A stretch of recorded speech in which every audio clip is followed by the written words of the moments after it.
Just a few days before Christmas, a popular British musician was vacationing in Cozumel after completing some work for BBC Cuba. The mother of two was enjoying a snorkel session at a popular coral reef arranged by a local tour guide when a speedboat headed towards the tourist-filled no-boating zone.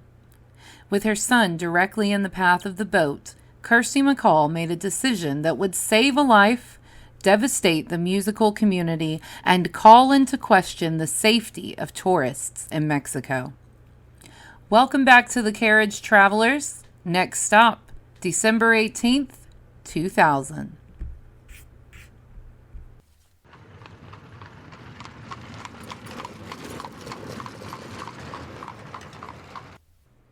So today's story is the story of a rock star mom, and I have to tell you, I really didn't know much about her. She's a little bit before my time, but I realized later on that I really had been exposed to her works. So without further ado, today we are talking about the tragic loss of Kirsty MacColl. Let's go back to the beginning. Kirsty MacColl was a British woman born on October 10th, 1959. That's 1010 in case anyone's keeping track. You would think that would be a lucky date. And honestly, perhaps it was. I can't help but wonder if there was any excitement about the birth of a baby on a repeating day. I mean, look how we get on February 22nd or January 11th. We are all about repeating numbers. This baby in particular was born to be a star, but it's fair to say she had a little help. She was born into the music industry, the daughter of folk singer Ewan MacColl and dancer Jean Newlove. She began her own path in the industry when she sang backup vocals for a band, but outshone them and ended up getting signed herself as a soloist with Stiff Records at the young age of 20, with her debut song released in 1979. Our story today isn't a deep dive into the illustrious and decorated career of this female country/folk rock alternative artist, but suffice it to say, Kirsty found success in the music industry. Her debut single, They Don't Know, reached number 2 on the Music Week airplay chart. She released 5 studio albums, and her list of hits include 1981's There's a Guy Works Down the Chip Shop, Swears He's Elvis, Fairy Tale of New York, and her cover of the song The Kinks' Days. If these song titles are anything to go by, she and I would have been friends. And if you're wondering if you've heard her more recently, perhaps you heard her song In These Shoes on Sex and the City, or my personal favorite, The Catherine Tate Show.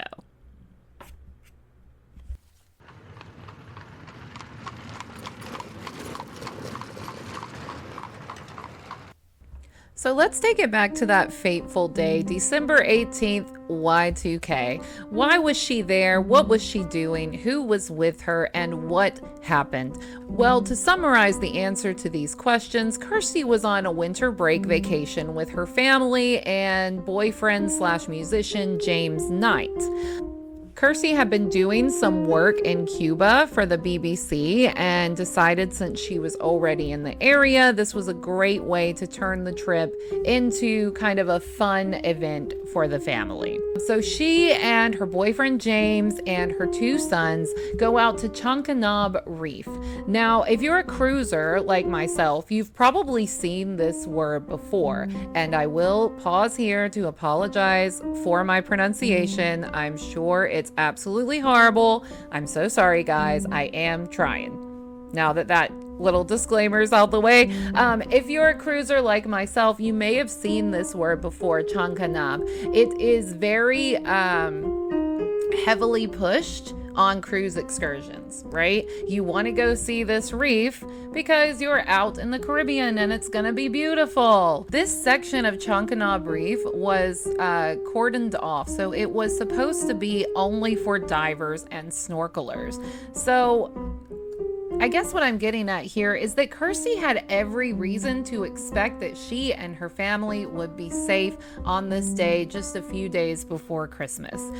She's going out with a tour guide. She's not going off on her own. She's going to an established national marine park. You would think, right, there's probably few boaters in a national park where we are trying to keep things safe and protected. But unfortunately, that is not how things went for our protagonist on that day. So Kirsty and her family had decided to opt for snorkeling. So they weren't down deep in the water. They were just going across the top. And suddenly they see this boat coming towards them. It's a pretty large boat. I'm going to give you more details in a moment. She sees this boat come towards them, and it looks like it's headed directly towards her teenage son.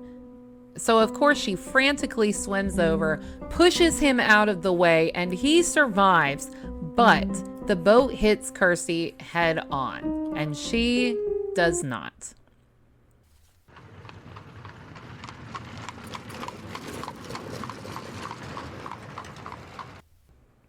So the official narrative of what happened here is that Juan Jose Cem Yam was officially listed as the one behind the wheel of this boat. According to an article published by The Guardian, Cem Yam confessed to driving the vehicle even though he had no boating license and no boating experience. And it's at this point that I will share with you some of the sketchy parts of this official narrative. So the boat was owned by a very affluent person. In fact, the same Guardian article gives us a first-hand account from Ivan Diaz, the dive master of Kirsty's group. He had just surfaced when the speedboat called the Percolito bore down on the swimmer. So here's a direct quote from that article on what Ivan says he saw. Out of the corner of my eye, I saw the boat coming directly towards us very fast. I realized that it wasn't going to change course and was going to run us over, Mr. Diaz said. I heard a thump and a crack, and then I saw the stain of blood spreading out in the water. It was Kirsty's blood.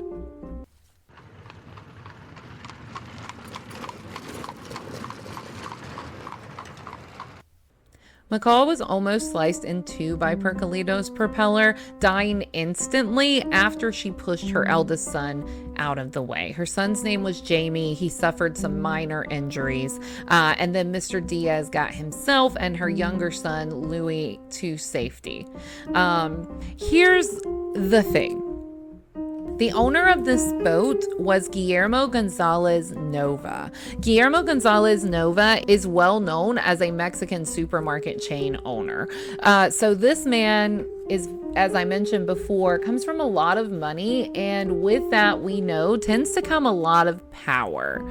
There are a lot of questions about who was actually behind, how shall I put this, about who was actually in the driver's seat of the boat on that day. Again, our official narrative says that it was Jose Cem Yam. However, he doesn't have a boating license. He has no boating experience, but do you know who does? Guillermo Gonzalez Nova. Now, he's on the boat with his two sons, his daughter-in-law, their baby, and of course, Juan Jose Cem Yam. It's almost like a tale of two families here. You have Kirsty and her family swimming in the water, having a lovely day, and then you have Mr. Nova in his speedboat, presumably out to have a great day with his family as well. So the question is, why was the boat in a restricted area, a place that should only have been for divers and snorkelers? Why was someone driving the boat who had no boating experience and no license? And if it wasn't that person driving the boat, why are we lying about it? Well, I can tell you one person who's been asking all these questions for quite some time, and that is Kirsty's mother, Miss Newlove.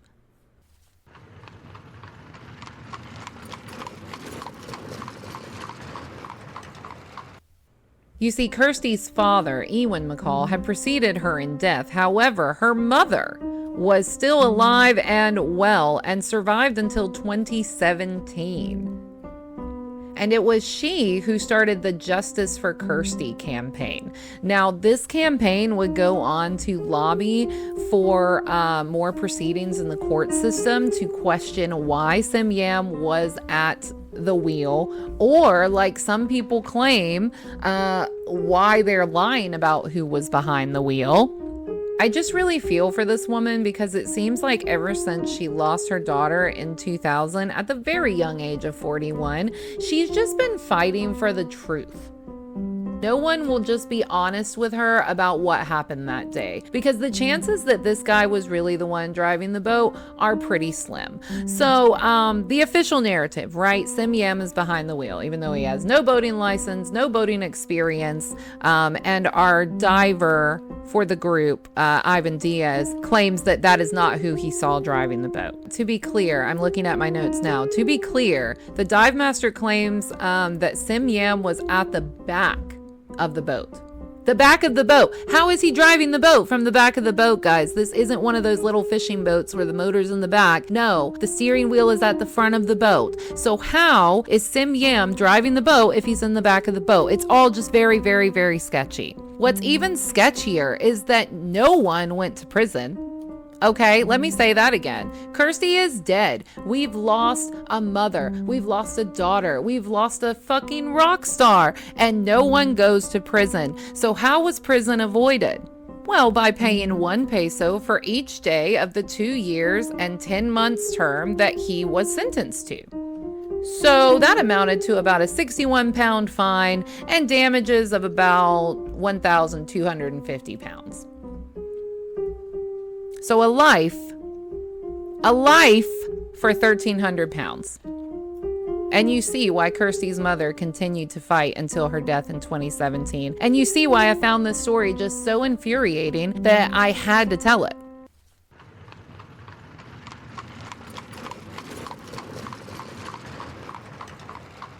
So guys, there's a lot more detail that I could go into with this story, but I really am trying to make season 2 episodes a little bit shorter.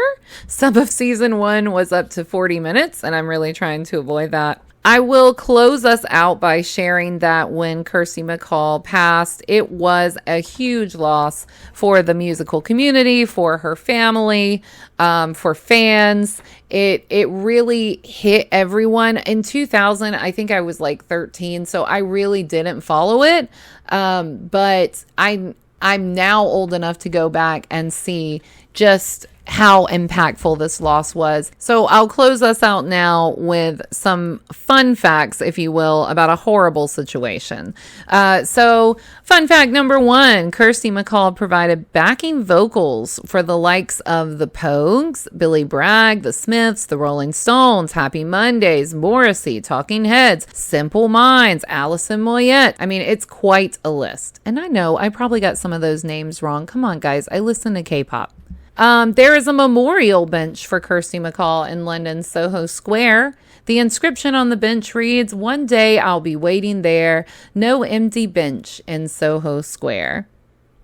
And Kirsty's father, Ewan MacColl, wrote the song First Time Ever I Saw Your Face, famously performed by Roberta Flack. I'd love to say he wrote it for Kirsty's mother. Wouldn't that be such a cute little, story to tie into this tragedy? But it was actually a different performer he wrote the song for, Peggy Seeger. And finally, Chankanaab Reef continues to be a popular tourist destination. There are probably people diving and snorkeling that reef as you listen to this podcast right now. And we can only hope that if someone disobeys the rules and goes hurtling into a no speedboat zone, that maybe someone will have to pay a price.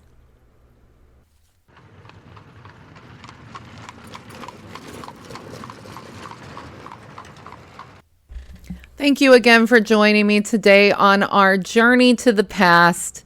This week's trip took us to the year 2000, the year a member of the musical community was tragically lost. I wasn't sure that I would come back for season 2. Season 1 was hard and I feel really rusty at this. But I'm here and I'm glad that you all are here. We're up to 50 subscribers now. And I know in the grand scheme of things, that's nothing. But to me, it really is everything. So thank you all for joining. Thank you for listening. And I hope to see you back here for season 2, episode 2. Don't forget to like and subscribe, travelers, and be sure to follow me on social media at Travels by Carriage, also shortened to TBC. I look forward to seeing you again soon on another carriage ride through the past.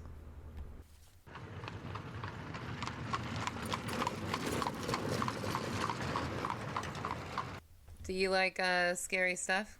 Yeah.